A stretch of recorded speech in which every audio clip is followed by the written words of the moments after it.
रात के अंधेरे में शहर डूब गया। सड़कों पर सन्नाटा पसरा था, घरों की बत्तियां बुझी हुई थीं, सिर्फ सायरन की आवाज गूंज रही थी।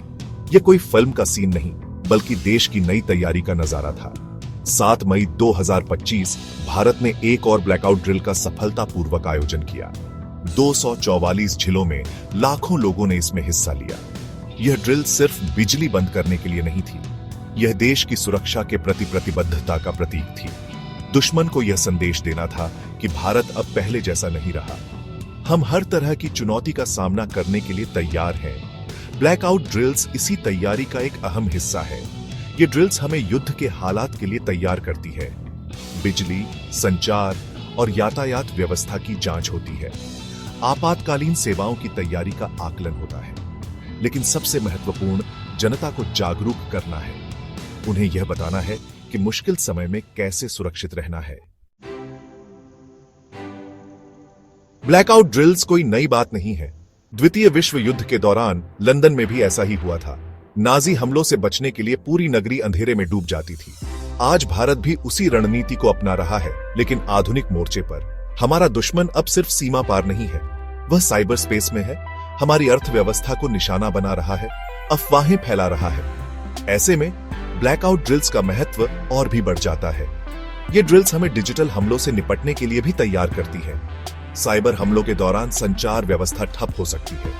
ऐसे में लोगों को जागरूक रहना होगा, अफवाहों से बचना होगा, सरकार के निर्देशों का पालन करना होगा। ब्लैकआउट ड्रिल्स हमें यही सिखाती है। यह देश की सुरक्षा की दिशा में एक महत्वपूर्ण कदम है।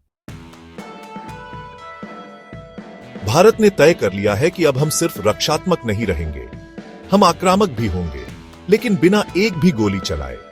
यह है हमारी नई रणनीति, बिना युद्ध लड़े जंग। इसके तहत हम आर्थिक, कूटनीतिक और डिजिटल स्तर पर अपने दुश्मनों को कमजोर कर रहे हैं। पाकिस्तान के साथ व्यापार लगभग बंद हो गया है। अंतर्राष्ट्रीय मंचों पर उसे अलग थलग करने की कोशिश जारी है। साथ ही साइबर स्पेस में भी हमारी सक्रियता बढ़ी है।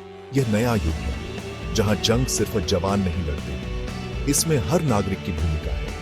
हमें आत्मनिर्भर भारत का निर्माण करना होगा, स्वदेशी उत्पादों को अपनाना होगा, दुश्मन देशों के बहिष्कार में सरकार का साथ देना होगा। देश की सुरक्षा सिर्फ सेना के भरोसे नहीं छोड़ी जा सकती।